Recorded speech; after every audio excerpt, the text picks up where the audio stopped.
So for real right now, how many times have you caught yourself saying, this is it, when the new year hits, I'm finally going to make those changes I've been talking about, new habits, new me, I'm going to reinvent myself, rebrand myself in 2025. By the time January 8th rolls in, it's January 30th, February 1st, you're back to your same old ways.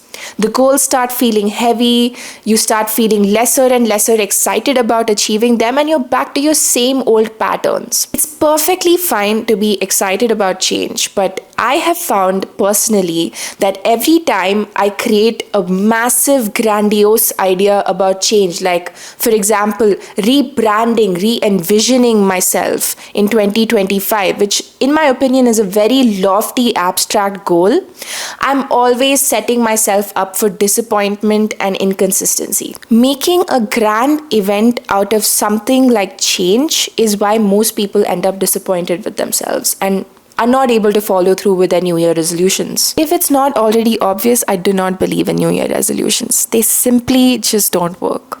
Nothing is going to magically change on January 1st. Nothing changes if you don't change. So before you go looking for another how to rebrand yourself in 2025 YouTube video, pause and ask yourself these 3 questions. Number 1, do I have the minimum knowledge to get started in the area of life that I'm trying to make a change in, whether it's my physical appearance, my finances, or my career goals? Number 2, do I really need more information or do I need more action to get the ball rolling? Number 3, am I relying on a future moment to magically feel ready about doing this, or am I ready to get started with the basics right now? What is really holding me back? Finding the answers to these questions is so important because here's the truth. Your brain is biologically wired to avoid discomfort and pain. It's the result of years of evolution. Instead of your brain perceiving discomfort and pain as a symptom or an obstacle on the pathway to reach a goal, it perceives it as a threat. Discomfort is a symptom. You need to come around to accepting and accommodating it as a part of the journey, not as a reason to stop. And this is what I think people miss out on actually figuring out about themselves. They do not go into finding out how their brain ticks, what these different things like discomfort, pain, pleasure, progress, how these mechanisms actually work in the brain, and how to use this tool which you have, which is your brain, to work for you rather than against you in the process of you achieving your goals. That is exactly what we're going to talk about in this video. If you're new here, hi, I'm Sue and welcome back to my channel. In this corner of the internet, we talk everything related to self-development, personal growth, manifestation, goal setting, entrepreneurship, and so much more. So if you're into keeping it as real as it gets and learning and growing alongside people who are on a similar path as you are, then hit that subscribe button because I post every week, and let's get into it. Let's get into the first part of it, understanding your brain. I personally find this field of study so interesting, and understanding your brain is the first step in breaking the same old patterns of behavior that you have become a victim to without even realizing it. So there are 2 neurochemicals in the brain, one dopamine and the other serotonin. Usually we chase the excitement and motivation of achieving our goals, which is fueled by the neurotransmitter dopamine. Serotonin, on the other hand, rewards consistency and repetitive behavior. It's more about the feeling of contentment rather than the feeling of excitement. And if you come to understanding the relationship that both of these neurotransmitters play in the process of somebody achieving their goals, you'll oftentimes find that they both have an inverse relationship. So dopamine is the neurotransmitter that is responsible for hitting the start button in your head. It's often related to the thrill and excitement of starting something new and the motivation and ambition you feel that gets you so excited about achieving your goals. But here's the catch. Dopamine is short-lived. Motivation is short-lived. Once that initial spark wears off, you're often left feeling not so excited or motivated, which makes taking the next steps towards achieving that goal all the more harder. Serotonin, on the other hand, rewards consistency, stability, and repetition. It's what you often feel when a routine feels comforting and you're enjoying something that your brain perceives as familiar. Unlike dopamine, serotonin takes time to build up in the brain, which is why doing those small actions every day, for example, picking a healthy meal rather than the junk you've been eating for months on end, and doing that one action every single day can be so powerful. And trust me, the process of building serotonin and looking to be content and comfortable with the discomfort you feel of starting something new takes time. Which is why people often give up when they don't feel those same sensations of excitement and motivation 1 month or 2 months into what they're doing. This is because if you're constantly chasing dopamine and motivation, your serotonin can't actually build stability around that practice or around that behavior that you're trying to get more familiar with, and oftentimes can't keep up.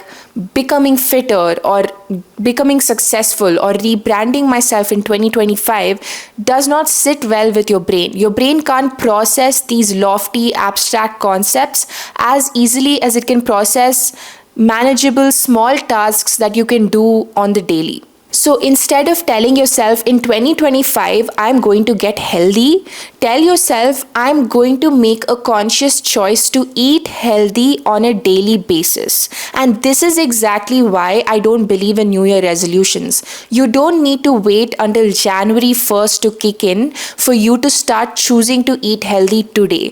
For you to start choosing things like, I'm going to take better care of my finances. I'm not going to spend and splurge on things that are not necessary for me right now.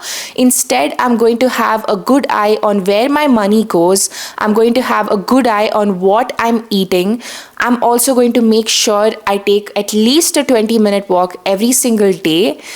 That's good enough. That's enough to get your brain on board, and instead of it working against you, it actually works for you. The closer you get to your goals, the more discomfort and pain you're actually going to feel until it gets to a point where it's second nature to you. It's easier for me to go to the gym on day 1 than it is to convince myself to go to the gym consistently for 60 days, and on the 61st day, I find some excuse to not go. And that's because the initial excitement fades. It's not meant to feel good on day 30 or day 60. It's meant to feel mundane. It's meant to feel uncomfortable. You're not going to be excited. It's not like how the aesthetic Instagram influencers make it seem. No, that's not how it works. You're going to dread it every single time.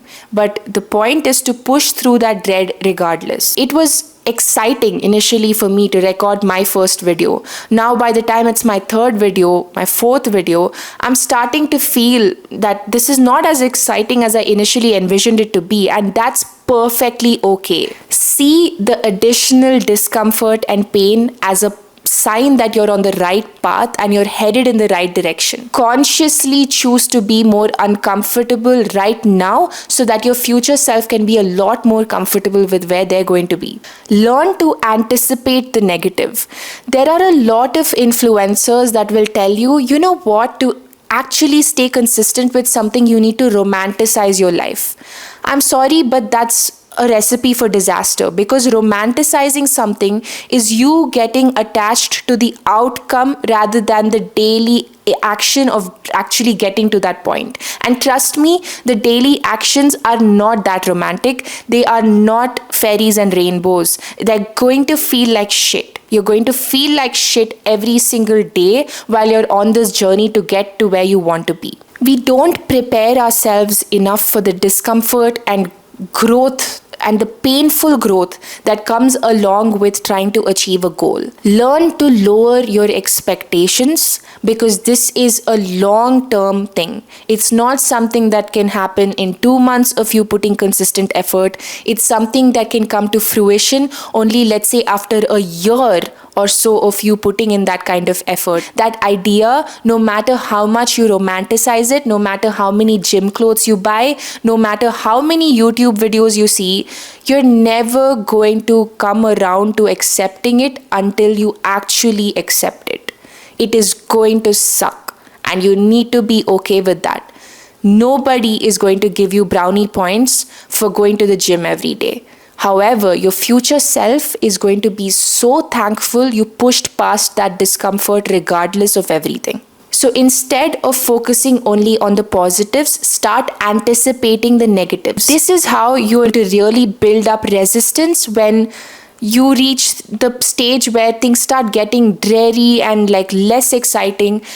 Everyone's going to get to that point, and you're better equipped to make it past that phase than others are. Control only what you really can control in your life. Take a step back right now and ask yourself, what can you control in your life? Can you control how others react to you? No. Can you control how you're going to feel 10 months from now? No. Can you control the outcome of what you're doing today? No. There is a chance that it may not actually work out. Can you control that? No. What can you really control apart from your daily actions? Nothing. When you set these goals like becoming healthy or becoming financially independent, this is not something you can do. You can only do the daily actions that lead towards this goal. So becoming healthy or becoming financially independent is an outcome, and you can't become overly attached to an outcome. You can't just wake up one day on January 1st and achieve a whole new lifestyle. Think about it. The only things we can really control are our next steps. This is why we set ourselves up for failure. There is nothing wrong with having goals and wanting a certain outcome, but you have to always give yourself the reality check that the outcome is out of your hands. What you need to intensely focus on instead is the process. So make sure that you don't fall into this cycle of setting these lofty goals for yourself at the end of every year or at the end of every month and creating this vision board that you never take a look at all. To actually achieve everything that's on your vision board, you need to be somebody who's very real with yourself. You cannot lie to yourself every single day and tell yourself you're going to actually achieve those goals when you're doing nothing in that direction whatsoever. So as we head into this new year, please remember that the real change does not happen overnight. It's going to be a very unromantic process to get there. It's built daily through small actions, little wins, and appreciating yourself for those little wins and consistently staying on track. Everything else is immaterial. The outcome is immaterial. Only focus on today, because that's all you are really in control of. It's great to have goals, it's great to have a vision board, but remember at the end of the day, you are human. So here's to taking control of your story, building habits that actually last, and making sure the next year is absolutely incredible for you. And all of that begins with starting today. And that's it, guys, for this video. Thank you so much for tuning in and listening in. I really appreciate all the love and the comments and the feedback that you guys leave under my videos. So please drop a comment and tell me what resonated with you the most out of everything we spoke about in this video. And I will see you in the next one. Bye.